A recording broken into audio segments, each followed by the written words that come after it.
बिस्मिल्लाहिर्रहमानिर्रहीम। अस्सलाम वालेकुम वरहमतुल्लाहि वबरकातुहू। अच्छा, अब तक हमने पढ़े थे बीटा लैक्टम एंटीबायोटिक्स। ठीक है, तो बीटा लैक्टम एंटीबायोटिक्स की सारी डिटेल हमने पढ़ ली है। अब नेक्स्ट हमारा टारगेट है ग्लाइकोपेप्टाइड्स, और इसके बाद ये बाकी एंटीबायोटिक्स हैं। तो याद रखें कि ये सेल एनवेलप को टारगेट करते हैं। चलिए लेक्चर की तरफ। ग्लाइकोपेप्टाइड्स।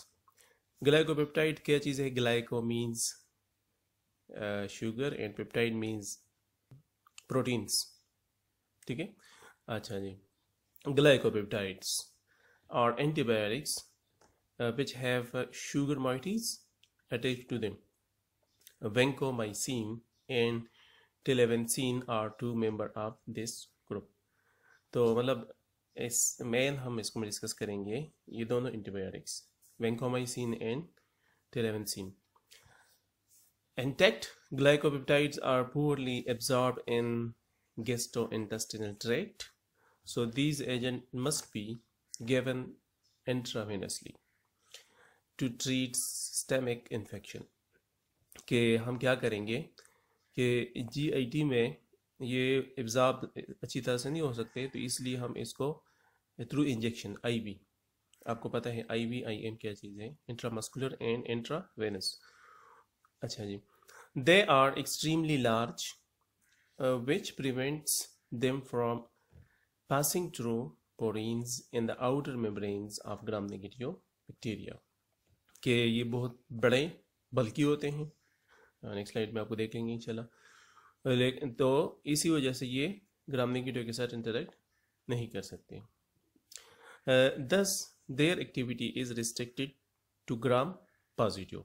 तो इस स्लाइड में हमने सीखा कि ग्लाइकोपेप्टाइड्स के दो टाइप्स हैं, आईवी दे सकते हैं और ग्राम पॉजिटिव पे ये इफेक्टिव हैं, ग्राम नेगेटिव पे नहीं।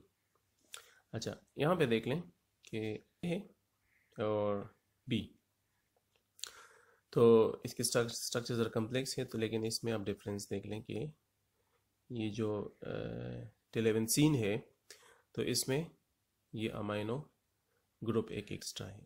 ठीक है, Vancomycin and Telavancin are active against nearly all Staphylococci and Streptococci, including Methicillin-resistant Staphylococci and strains of Penicillin-resistant pneumoniae.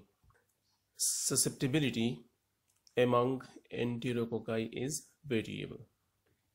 ये मतलब हर एक बैक्टीरिया के साथ ये अलग अलग ट्रीट करते हैं। Although monocytogenes usually appears susceptible in vitro, clinical failures have been reported with the vancomycin, and these agents should not be used to treat infection caused by these organisms. Monocytogenes के खिलाफ vancomycin इतना active नहीं है, इसलिए हम इसको इस्तेमाल नहीं कर सकते। Glycopeptides also have good activity against anaerobic gram positive bacteria, for example difficiles. यहाँ पे ज़रा डिटेल में देख लें कि एंटीमाइक्रोबियल एक्टिविटी ग्लाइकोपेप्टाइड्स तो ग्राम पॉजिटिव बैक्टीरिया के खिलाफ ही काम करेगा, ग्राम नेगेटिव के खिलाफ नहीं, और एनाएरोबिक बैक्टीरिया के खिलाफ भी ये काम कर सकता है। Okay, like the beta lactams, glycopeptides kill bacteria by preventing synthesis of the cell wall. तो रिकॉल कर लें ज़रा कि ये सेल वॉल पे इफेक्ट कर देगा, लेकिन इसमें बीटा लैक्टम रिंग नहीं है। They bind to the D-alanyl and D-alanine portion of the peptide side chain of precursor glycopeptide subunits and stop cell wall synthesis. अब इसको ज़रा देख लें स्ट्रक्चर को कि वैंकोमाइसिन आ गया और ये डी एलेनिन और डी एलेनिन के साथ ये बाइंड हो गया। ठीक है, और पीबीपी को रिमूव किया। नेक्स्ट क्या करेगा? ये सेल वॉल सिंथेसिस को स्टॉप करेगा, सेल वॉल सिंथेसिस को स्टॉप करेगा। Glycopeptide bind to the D alanyl D alanine precursor glycopeptide and stop cell wall synthesis. ठीक है, अच्छा अब नेक्स्ट क्या होगा?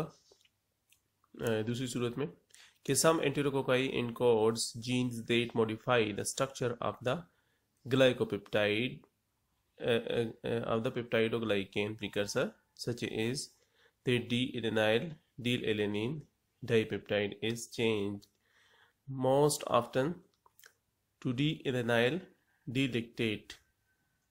कि ये एंटेरोकोकाई अपना जो ग्लाइकोपेप्टाइड है उसमें चेंजेस लेके आता है। तो वहाँ पे हमने कहा डी एलेनाइन और डी एलेनिन, और यहाँ पे डी एलेनाइन और डी लैक्टेट है। तो मतलब इसने खुद को मॉडिफाई किया।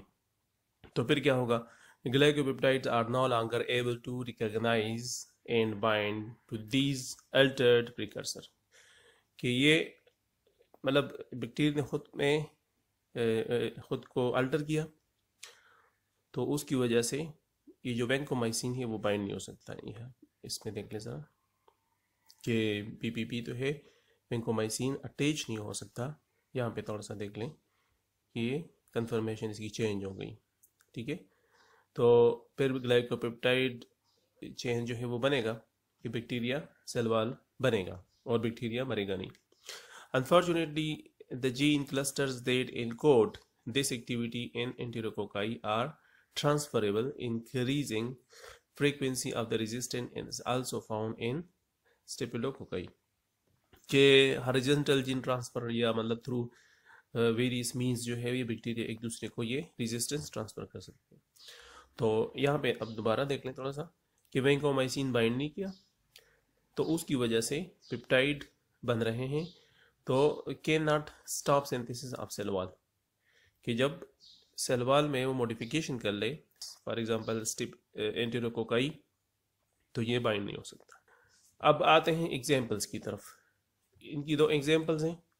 Vancomycin is the most commonly used member of glycopeptide, ये आपने ज़्यादा सुना होगा। It is an all drug initially associated with substantial toxicity which resulted from the crude purification process। अच्छा, कि मतलब इसमें ये पुराना ड्रग है, उसमें इसकी टॉक्सिसिटी ज़्यादा थी क्योंकि इसकी प्योरिफिकेशन प्रोसेस सही नहीं थी। अच्छा, newer production techniques have greatly enhance the safety profile of vancomycin. अब इसकी जो प्रोडक्शन है वो अच्छी तरीके से हो रही है, तो इसमें इम्प्योरिटीज़ नहीं है, तो मतलब ये अच्छा ड्रग है। As a result, vancomycin has become a workhorse antibacterial agents। तो workhorse का मतलब क्या है कि मतलब ये एक पावरफुल घोड़े की तरह ये काम करता है। मतलब vancomycin जो है वो बहुत ज़बरदस्त इफेक्टिव है, लेकिन याद रखिए कि ग्राम पॉजिटिव के खिलाफ। With increasing use, it has been threatened by emerging resistance, especially among the enterococci। तो अगर एंटीबायोटिक बल्क में यूज़ होते हैं और मतलब बहुत ज़्यादा यूज़ होते हैं, तो उसके खिलाफ रेजिस्टेंस भी आएगा। नेक्स्ट जो एग्जांपल है there is टेलावेंसिन।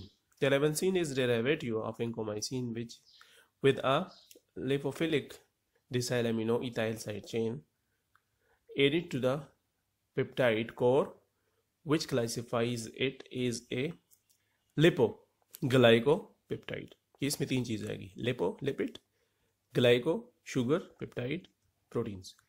This modification enhances binding to the D-alanyl-D-alanine containing peptidoglycan intermediates relative to vancomycin and confer upon telavancin a greater availability to inhibit peptidoglycan synthesis। कि मतलब इस कैपेबिलिटी ज़्यादा है कि एंटीबायोटिक के खिलाफ ये काम कर सके। The lipophilic side chain also promotes binding to bacterial cell membrane which may leads to loss of membrane potential, pore formation and leakage of cytosolic contents। Thus telavancin have two mode of antibacterial activities।